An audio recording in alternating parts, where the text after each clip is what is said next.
อัปเดตข่าวเท้าต้อมฆาตกรโหดที่ลงมือฆ่าแฟนสาวที่เป็นสาวลาวด้วยกัน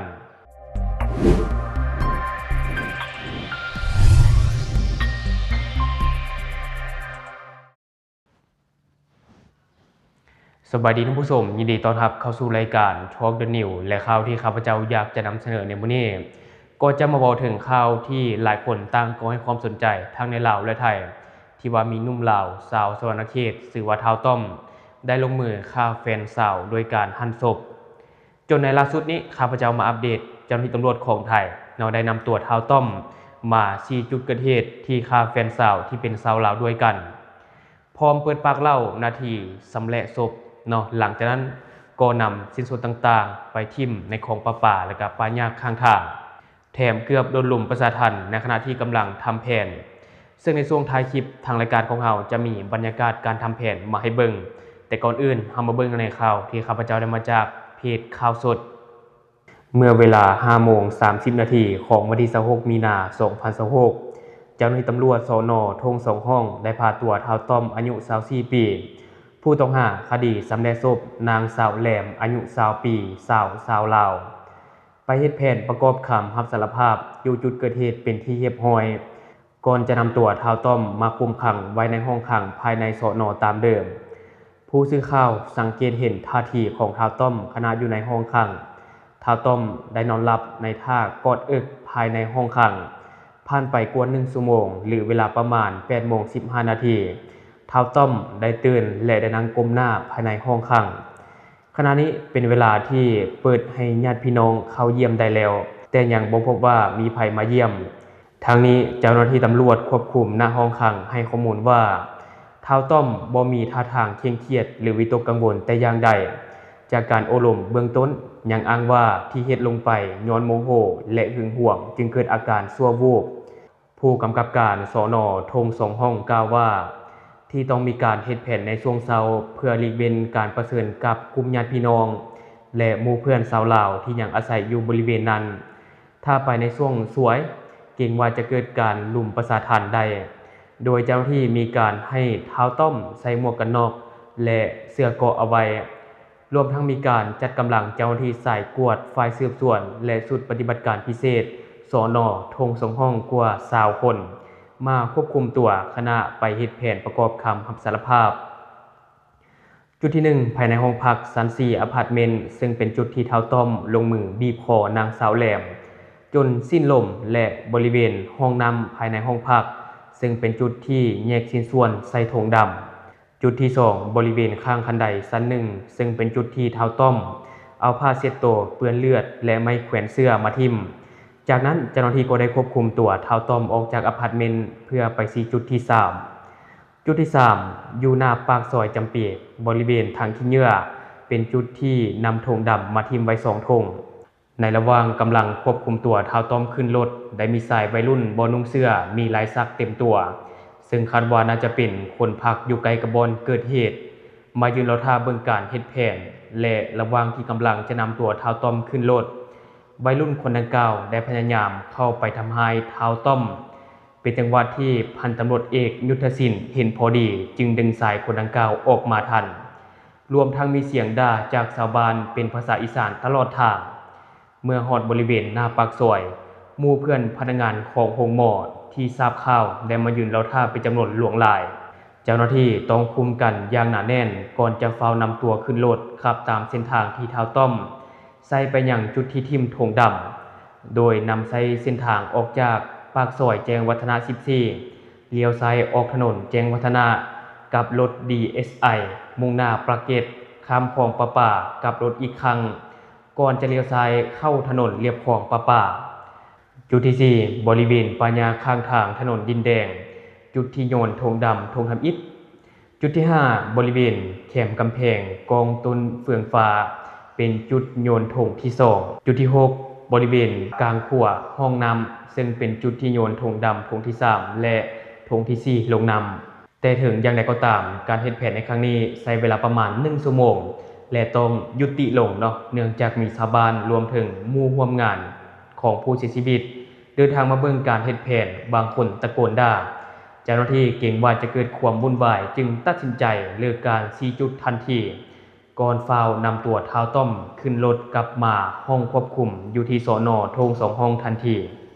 ส่วนพฤติกรรมของท้าวต้อมให้การอ้างว่าตนเองได้ใช้มือบีบคอแฟนสาวจนเสียชีวิตอันนี้เป็นเพียงคำรับสารภาพของผู้ต้องหาเท่านั้นแต่ว่าทางเจ้าหน้าที่ก็ยังบ่ปักใจเชื่อและต้องรอท่าผลชันสูตรจากแพทย์ให้แน่ชัดเสียก่อนซึ่งคาดว่าจะใช้เวลาอีกจักระยะหนึ่งเนาะแล้ววันนี้ข้าพเจ้าจะพาท่านผู้ชมไปเบิ่งบรรยากาศการเฮ็ดแผนนำกัน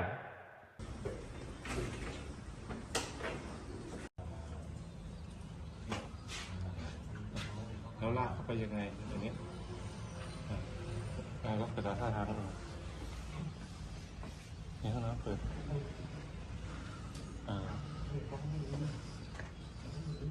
เข้าไปถ่ายเลย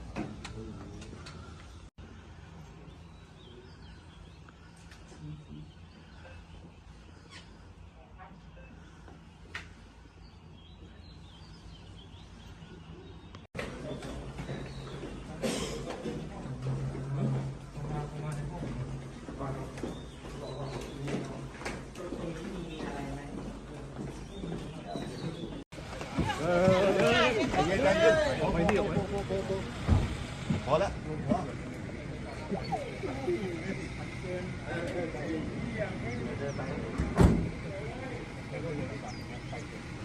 พี่จะคือว่าปล่อยให้จักเสียแน่เป็นหยังพวกเจ้ายานหยังพวกเจ้าเป็นเรื่องพวกประเทศปฏิวัติก็ต้องไปคิด มาหากูไอ้หนุ่ม20 ปีอ่ะเดี๋ยวมึงเจอกูข้างในมึงรอรับมึงอยู่แล้ว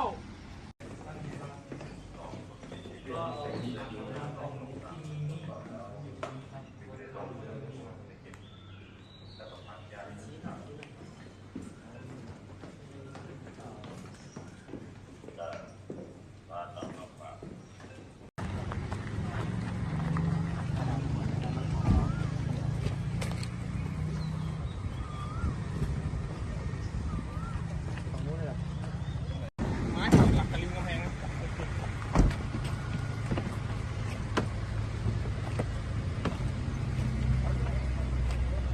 ไปเร็วดิต้มไอ้ตรงไม้ปักนะใช่ไหม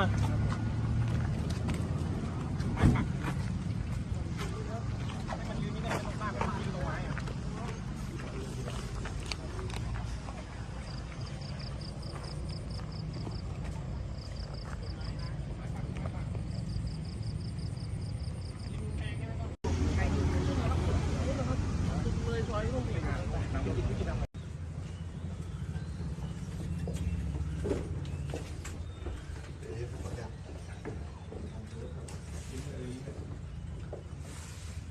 ไฟเปิดได้ไหม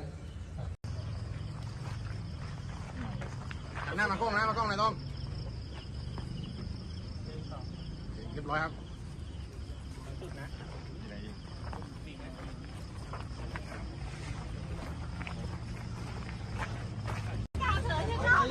เขาอยู่ได้ขับดูเลยพงรถเลยก็ได้นะ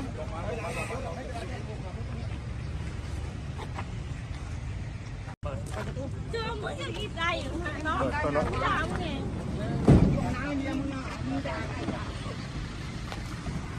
ซึ่งในตอนนี้ก็ต้องยอมรับเลยว่าข่าวนี้เป็นข่าวใหญ่ที่มาแห่งที่สุดทั้งในลาวและไทยก็ว่าได้เนาะและข่าวนี้เองก็เฮ็ดให้คนลาวซอกทั้งประเทศ